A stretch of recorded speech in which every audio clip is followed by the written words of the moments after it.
బాబాయిని చంపింది ఎవరు తమ్ముళ్ళు అని మిమ్మల్ని అడుగుతున్నా. ఎవరు చంపారు? ఎవరు చంపారు తెలుసు అని ఆవిడ చేలిపైకి ఎత్తండి.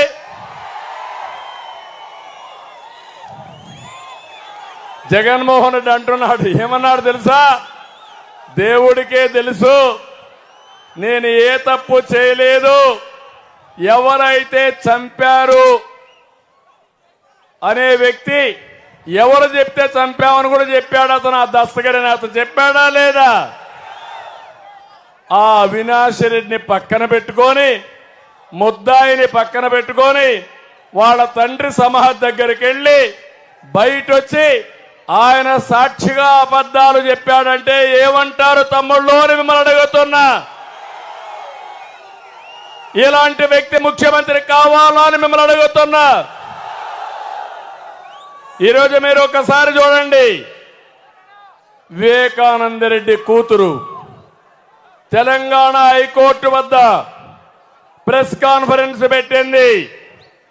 అప్పుడు ఆమె మాట్లాడినప్పుడు జగన్కు కొన్ని ప్రశ్నలేసింది.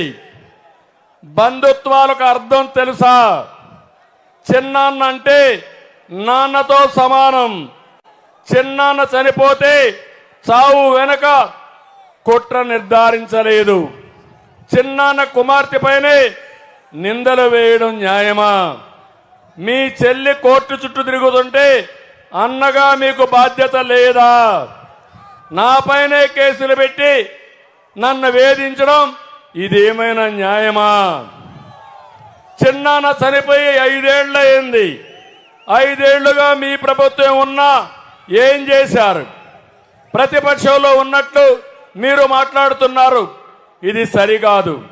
మీరు చేయాల్సిన పని సరిగా చేయనందుకే నేను బయట రావాల్సి వచ్చింది.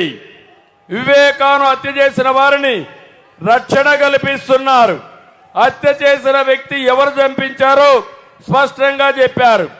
నిందితుల వెనక వైఎస్ అవినాష్ రెడ్డి, భాస్కర్ రెడ్డి ఉన్నారని చెబుతున్నారు. మీ ప్రభుత్వం ఉండి కూడా నిందితులకు మీ ప్రభుత్వమే భద్రత కల్పిస్తున్నారు. గతంలో మీరే విచారణ సిబిఐ ద్వారా కావాలన్నారు. ఇప్పుడు మీరే వద్దంటున్నారు.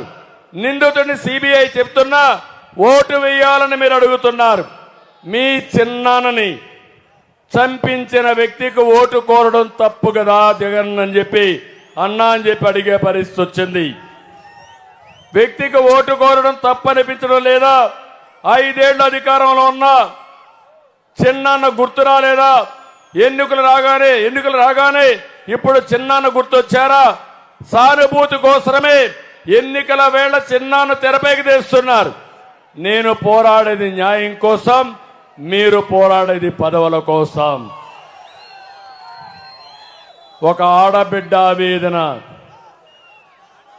మనసుండే మీరేం చేస్తారు తమ్ముళ్ళు అని మిమ్మల్ని అడుగుతున్నా. జగన్మోహన్ రెడ్డికి సపోర్ట్ చేస్తారా?